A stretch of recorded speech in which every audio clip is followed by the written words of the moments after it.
नमस्कार, मैं हूं आपके साथ आस्था कौशिक। आखिर तेजस्वी यादव को क्यों लगता है कि बिहार में वोटर लिस्ट को लेकर कोई साजिश हो रही है? बिहार में वोटर लिस्ट को लेकर जबरदस्त सियासी घमासान इन दिनों छिड़ा हुआ है और इस बीच निर्वाचन आयोग ने राज्य के सभी प्रमुख अखबारों में एक फुल पेज ऐड दिया है और आयोग ने इस विज्ञापन के जरिए वोटर लिस्ट में नाम जुड़वाने या फिर सुधार करवाने की पूरी प्रक्रिया को भी बताया है और इसके साथ ही कैसे आवेदन करना है, क्या डॉक्यूमेंट्स आपके पास होने चाहिए, इसकी पूरी जानकारी उसमें विस्तार से दी गई है। सबसे पहले यह बताया गया है कि आवेदन को करना कैसे है। तो पहले आपको गणना फॉर्म यानी कि फॉर्म 6 BLO से लेना होगा और उसके बाद जरूरी दस्तावेज फोटो के साथ भरकर उसको जमा करवाना होगा। फॉर्म भरने की जो आखिरी डेट है वो 26 जुलाई रखी गई है और अगर किसी के पास डॉक्यूमेंट्स ना हो तब भी फॉर्म भरकर BLO को सबमिट किया जा सकता है।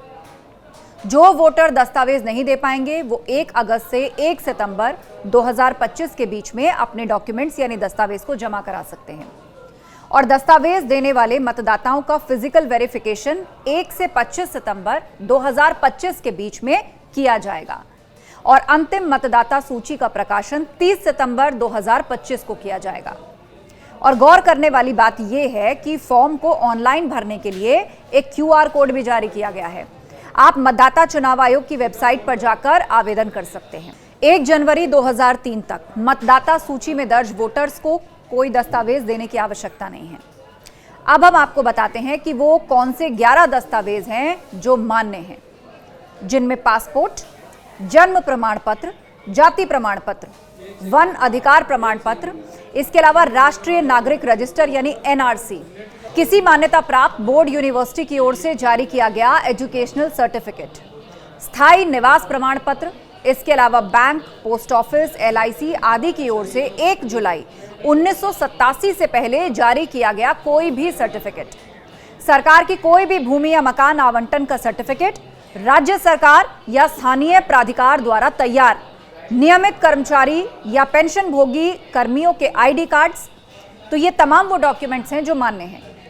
तो इन दस्तावेजों के आधार पर आप अपना वोटर लिस्ट में नाम जुड़वा सकते हैं।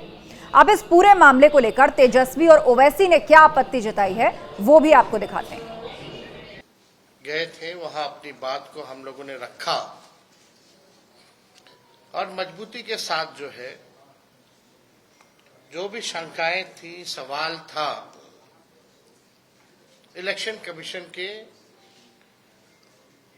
जो बिहार के जो हेड है उनके सामने हम लोगों ने रखा।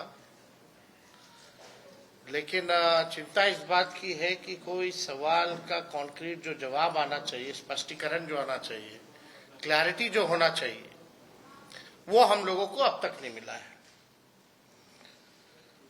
हमारा डेलीगेशन दिल्ली में भी गया, इलेक्शन कमीशन, बिहार में भी, पटना में भी हम लोग गए, लेकिन सवाल का जवाब हम लोगों को नहीं मिला। हालांकि आप सब लोग जानते हैं कि पटना का जो इलेक्शन कमीशन है बिहार का, वो निर्णय लेने योग्य नहीं है, उनको अधिकार नहीं है। वो केवल पोस्ट ऑफिस जैसा काम करते हैं। हमारे सवालों को दिल्ली भेजा गया, यानी दिल्ली में जो बैठे इलेक्शन कमिश्नर्स हैं, अब तक ऐसा क्यों नहीं हुआ कि विपक्ष के सवाल को, जनता के सवाल को आकर एक बार भी अगर प्रेस कॉन्फ्रेंस करके सारी बात को स्पष्ट कर देते, क्लियर कर देते, कोई कंफ्यूजन नहीं रहता।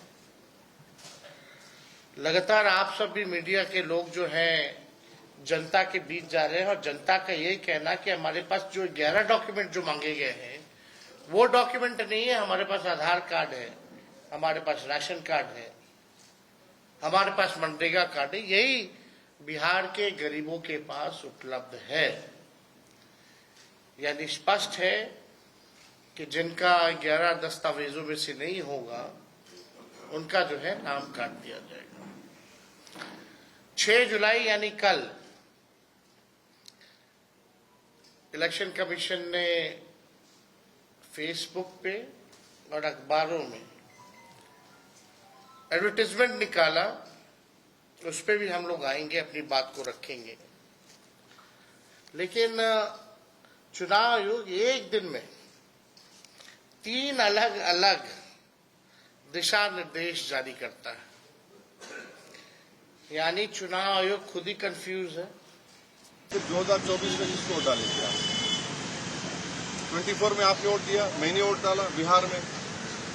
हमारा देखिए एक सिनारियो विजुअलाइज करिए आप लोग।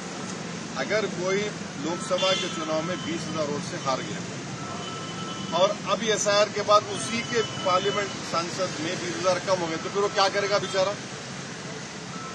उसको राइट मिलना चाहिए। राइट टू रिकॉल तो अपने हमारे पास नहीं है। इसीलिए हम कह रहे हैं हम एसआईआर के खिलाफ नहीं, आप टाइम दीजिए ना। विपक्ष